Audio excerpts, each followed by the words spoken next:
The Brandon Peters Show may contain explicit language and detailed plot points. For more information on the show, stay tuned to the end of the episode.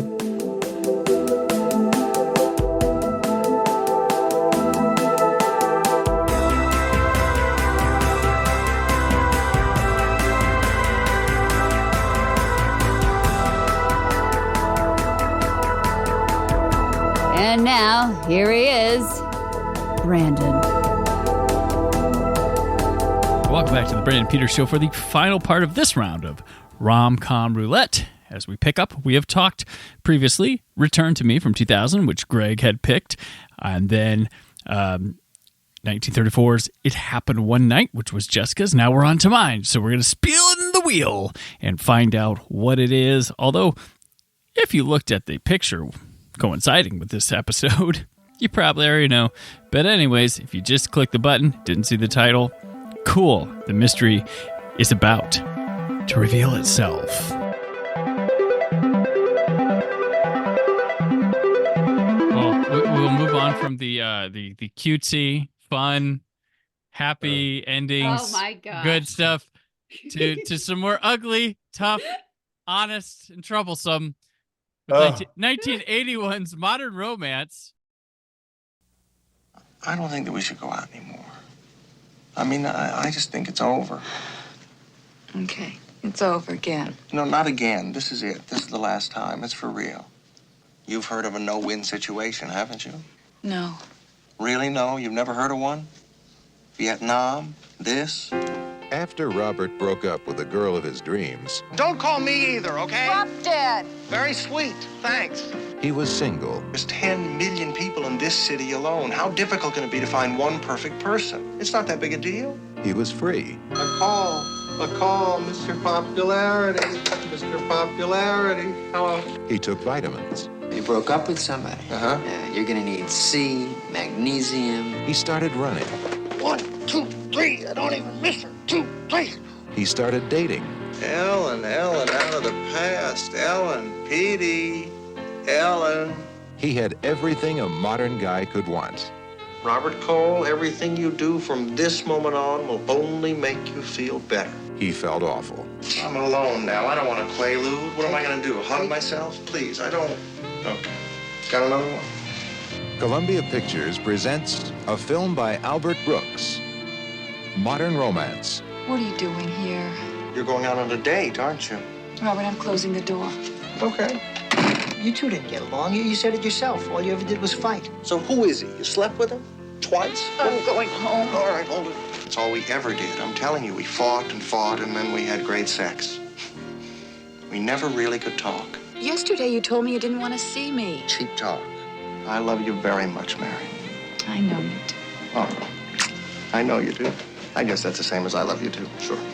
Albert Brooks and Katherine Harold in Modern Romance. If it isn't love, what is it? I love you very much. Mary. My pick of this, directed by Albert Brooks, written by Albert Brooks and Monica McGowan Johnson, starring Albert Brooks, Katherine Harold, Bruno Kirby, Jane Halloran, Bob Einstein, James L. Brooks, and George Kennedy. The film follows a successful film editor with far too many issues that affects the relationship between him and his remarkably patient girlfriend. Oh, God. All right, so this was my pick. This one famously did not take off too well, was decently reviewed, did not take at the box office, but it did catch the eye of one Stanley Kubrick, who Brooks felt good about this film and that he made it was successful because Kubrick said it was one of the best films he ever saw. He's like, I always wanted to make a film like this. You did it perfectly. I always wanted to make a film about jealousy.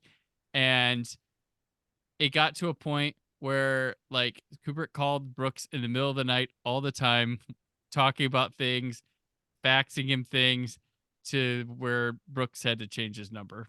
Oh my gosh. Like he was Wow. he's like, yeah, I got a little bit too much, but he's like, it was great at first, and because Kubrick was odd, he was odd, but he'd like call in the middle of the night and be like, hey, I got some notes you want to go over. Like he was sending it like Albert Brooks like scripts to look over and stuff like that because he really valued this film so much that he thought Brooks was, And Kubrick was in England too, right? So it was total yeah, like, time difference. true. So what he wasn't thinking. Yeah, he was taken with this man. White Men Can't Jump, another crazy one that Kubrick was one of his favorite movies.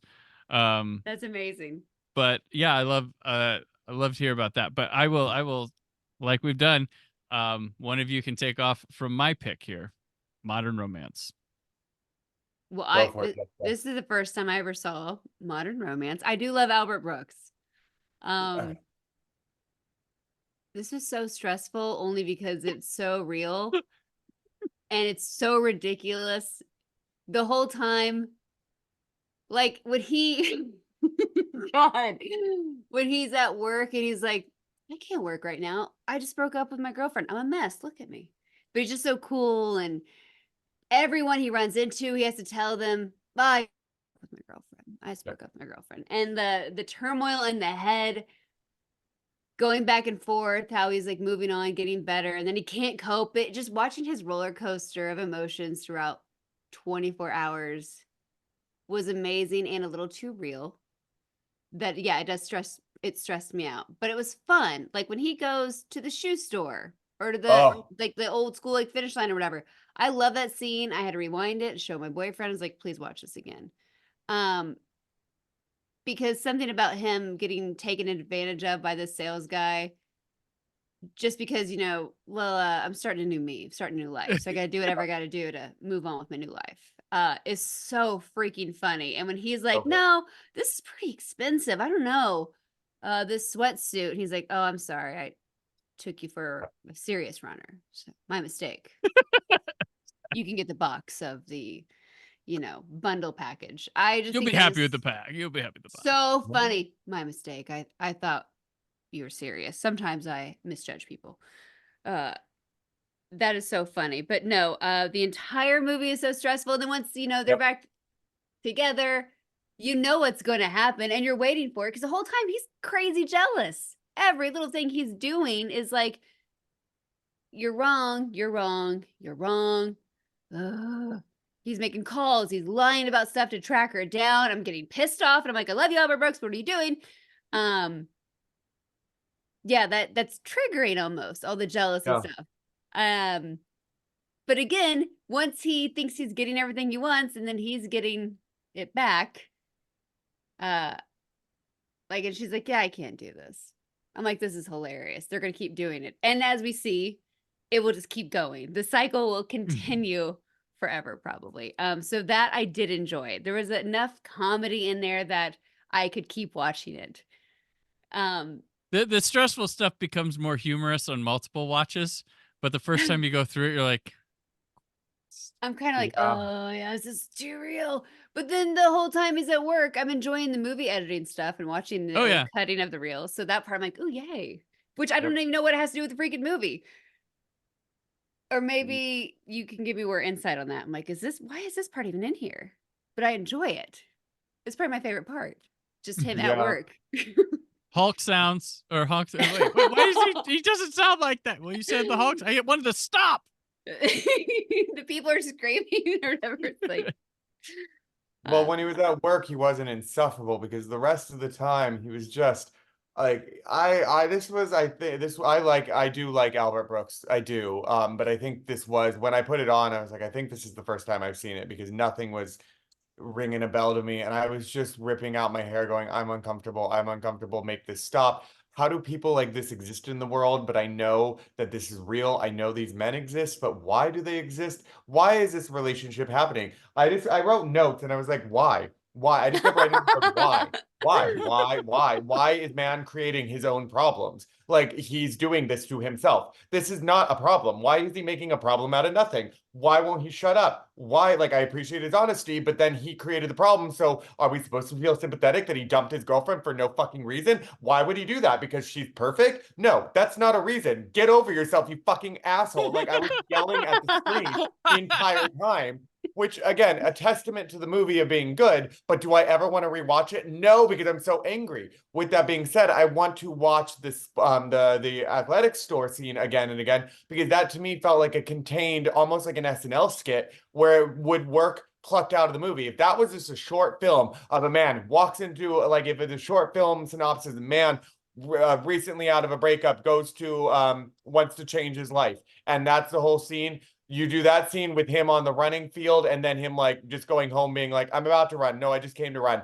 Credits. Like that to me is a movie in itself, and I would be happy, because then I wouldn't have all the baggage of how insufferable this character is for creating his own fucking problem, and then going, their relationship is empty as all hell. And you really, really drill that point in when they're driving to the cab or driving to the resort or wherever, the cabin or whatever it is that they're going to, and he like asks her about work. And she's like, oh, it's going really well. He's like, that's nice. And I'm like, you have nothing to talk about. All you have to talk about is your shitty relationship. And even that's empty. Like, there's nothing there. Like, why is this woman putting up with this? And like, there was nothing to me redeemable about him for me to really go, I get why she's going back to him. Like, I really don't understand why she would go back to him, because she, I think, is more reasonable and a very attractive woman, that I don't think he's really her only option.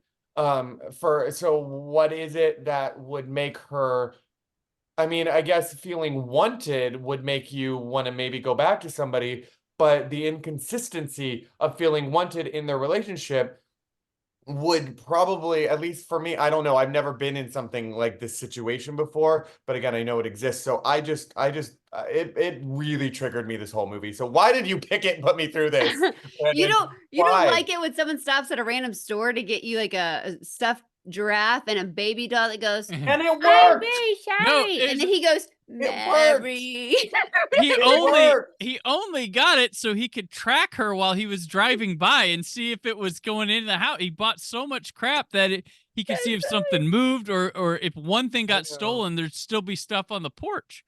Oh my God. So this movie, Insufferable. so what you don't see, so this movie to me begins where, Greg, you were talking about how these rom-coms, you don't think these people are going to last.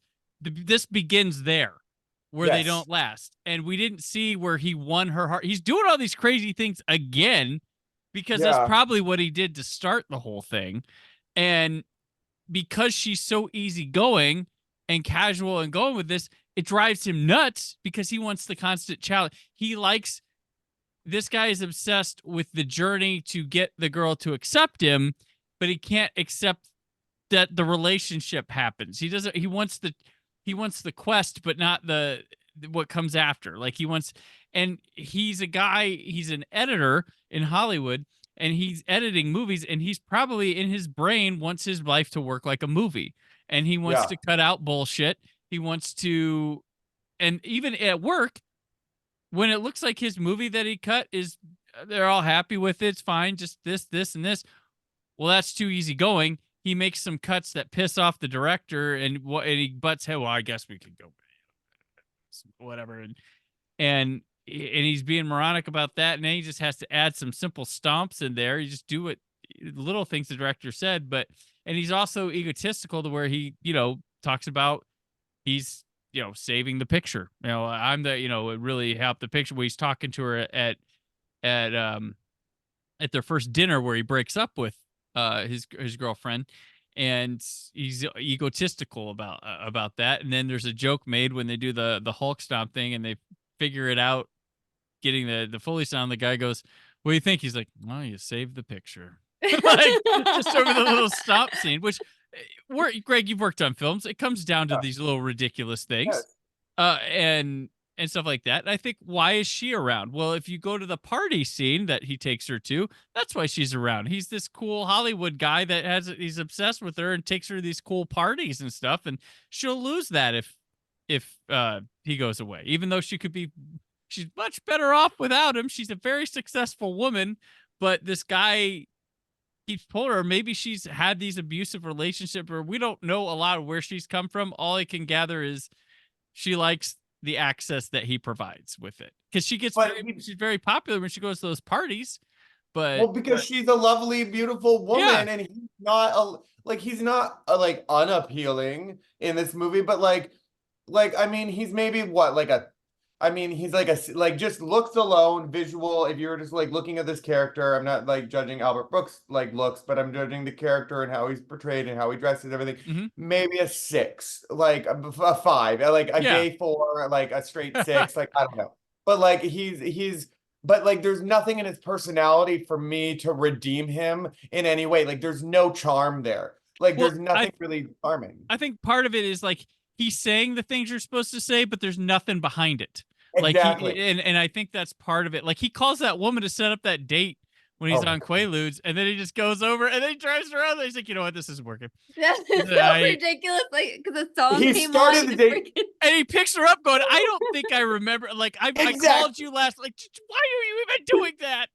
But oh my gosh, he thinks he's being like this nice guy, but I'm honest about like, and he's just erotic, and he's doing all these things that I think there are guys that actually do, and there's guys that don't do it, but think about that and go crazy. Like I can totally, I get the part, you know, him putting the stuff on the porch and driving around at night and going to his house, checking the machine. No, call it like what? And they're like, they're out for lunch. But well, they're probably gonna be married when they come back. Like, you know, getting all crazy. Like, oh well, that's 2 times and she didn't answer. It's a sign, you know, like just these crazy things that people, you know, do. And then like he just wants to talk about Bruno Kirby's wonderful in this, but the calm attitude where he's like, he's like, yeah, did you take the Quaaludes? Yeah, that's them working. Yeah, nope, just sit down and enjoy the ludes. Okay, no, they're good. Yeah, they're like just his like, okay, dude. All right, dude. He's like, and then he's like, or when he's trying to say something, he's like, come on, man. Well, this is a man-to-man conversation. He's like, all right, fuck her. You know, like what? Like it's like, thank you. Because he want like, and he's at work, able to work, but he thinks a person is supposed to not be able to, so he tries to buy into that. Like, well, I shouldn't be working, right? I don't think he ever worked on the film. I think the other guy did all the work. Oh yeah, 100%. I think that's part of the brilliance of this is that like we saw him make one cut and the director didn't like it, like you know, but like and it's this. Yes, the sports room store is great, and him and Super Dave are brothers in real life.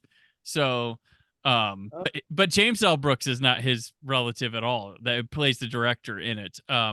Which James L. Brooks would repay him the favor and put him in broadcast news, where Albert Brooks got an Academy Award nomination for it. So, I love broadcast news. But yeah, so they have that scene, and then he immediately gives up on running. Like, right, he buys all the stuff. Oh, he runs directly to a phone booth. Yep. Yes. To try to call her. He's like, just stretch it, and then what he's like, do you have salt tablets? Do you salt? Okay, well you're gonna do, and he pulls out the bigger thing of them. Oh, so silly. Oh my god! Again, that scene is its own movie. The sports scene of just him and like end the hit credits when he runs to a payphone. Like the whole build up is I just broke up with my girlfriend, and then like you could make that a short movie where it's just literally him going to a store. I broke up with my girl. He gets like played at the sports store having to buy all this stuff. Like what's a wrist wallet? Like even just all of that. And he's like, do I need it? And then he goes and does the thing. He starts to run. And then you see him run to a payphone and then call his girlfriend. And then she answers going, I'm so sorry. I made the worst mistake of my life. And then credits. Like that would have been like a great like 7-minute movie that I would have been like, okay, that's kind of funny. A man realized. But like this man didn't realize any of his mistakes and he just kept making his own problems. And I hate characters like that and people in real life. Well, I mean, I don't know what it is.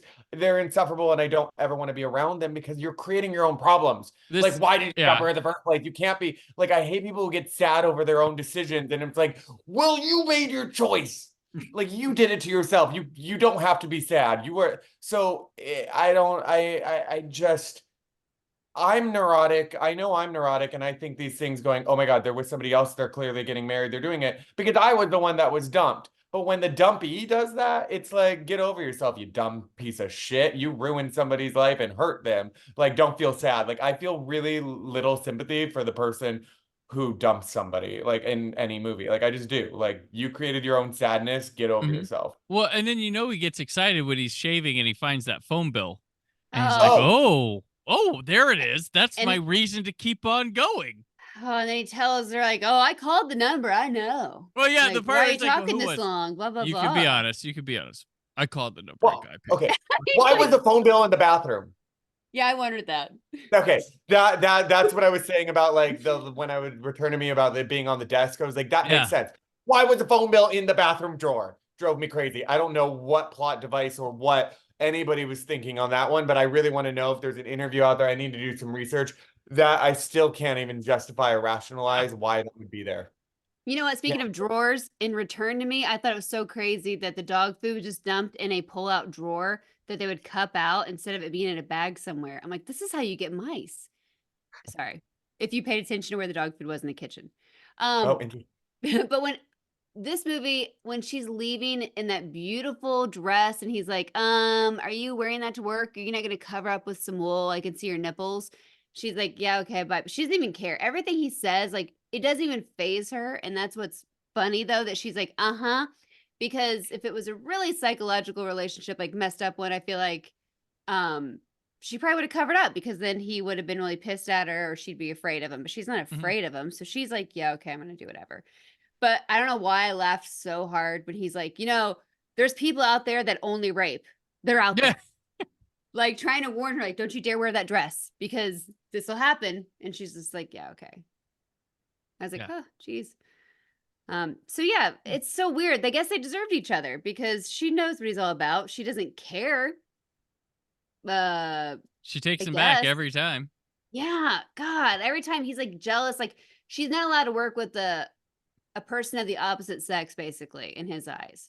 Well, she goes on the stereotypical business dinner with a bunch of Asian guys at the table for him to run into. So things do play like the movie he wants them to be. I guess that's one thing I don't think the movie directly tells you, but I think because of his background and the editing that he wants his life to play like the movies that he edits and stuff. Like where he's editing a sci-fi movie with George Kennedy, but I think the idea is that that's what he thinks his life can be like, or that's what he wants his life to be like. But he's only wants to do the chase, but never what comes after. Like there's life after what happens in the movie, but he can't handle what that is, and he struggles.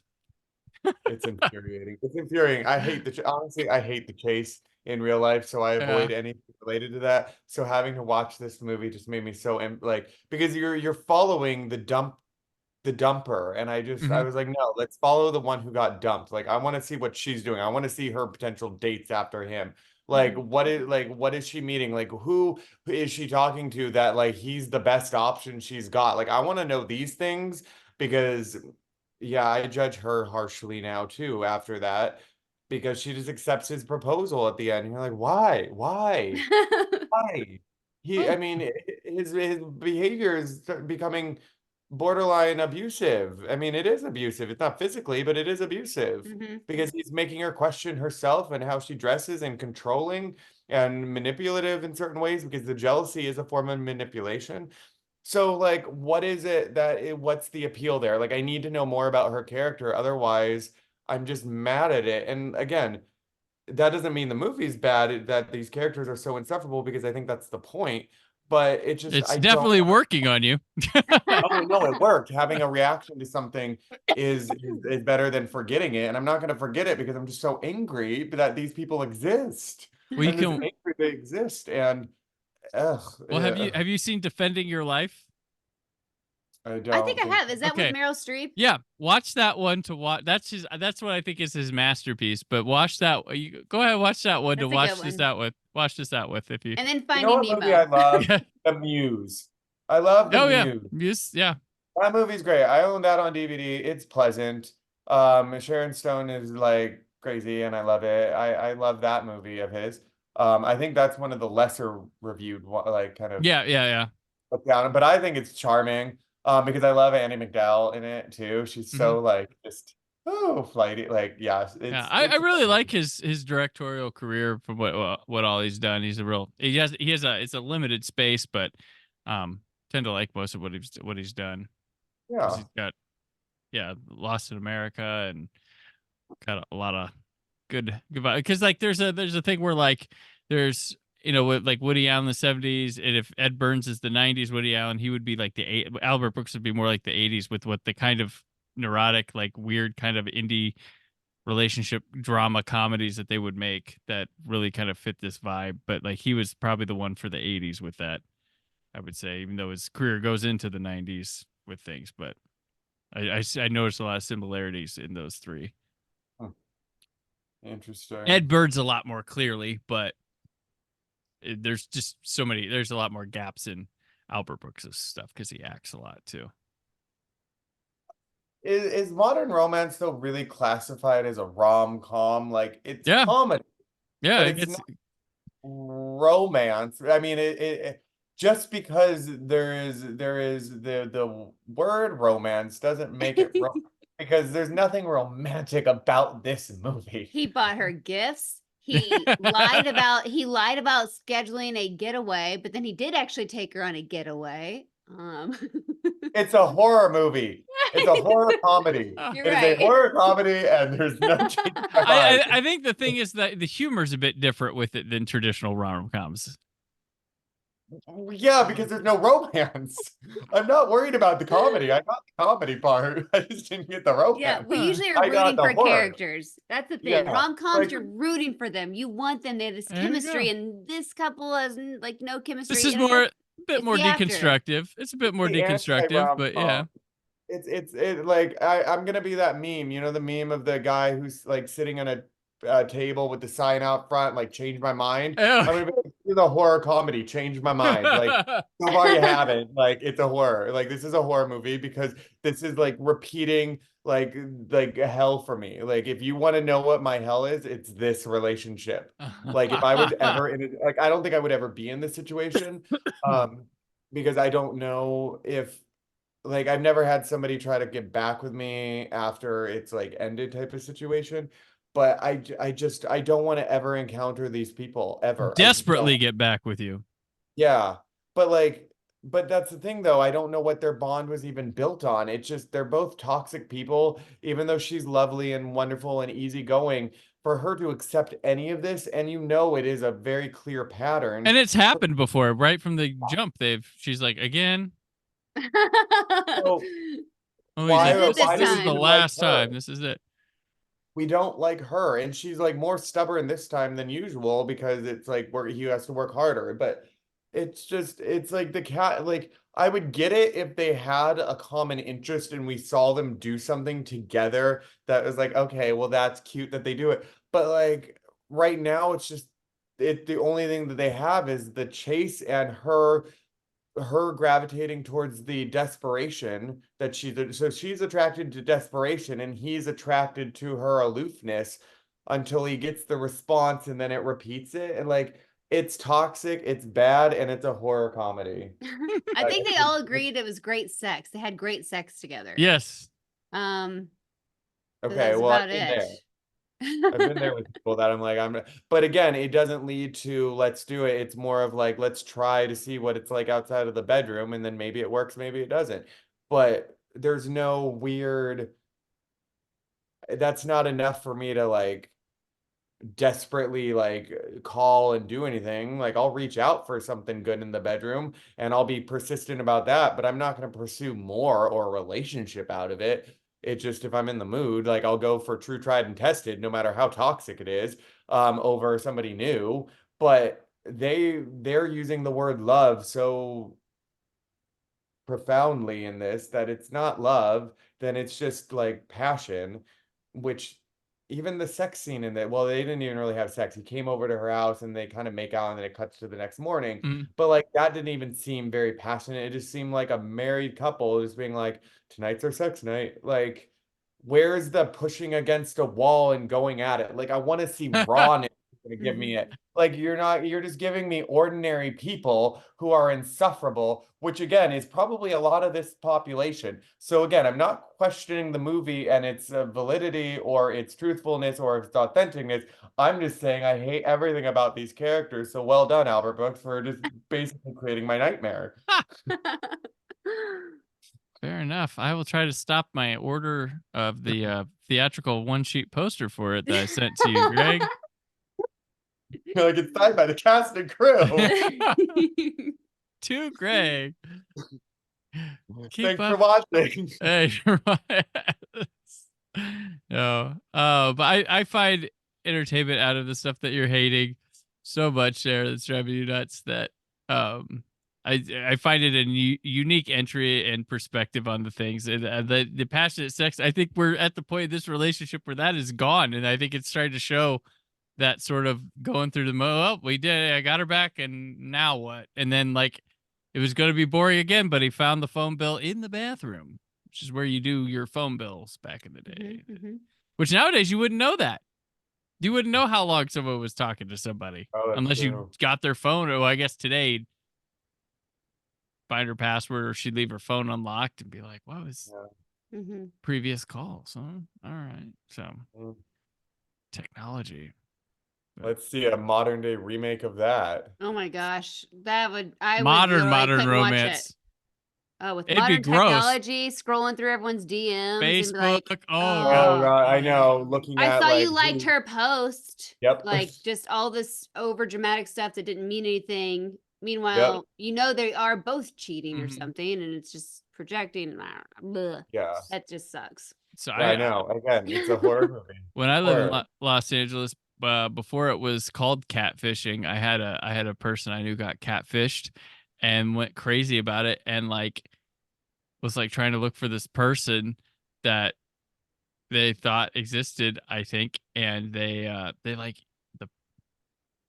I think that the catfishing person even blocked him, or and they created or did something. They created a fake Facebook profile to find friends of theirs and try to like find like.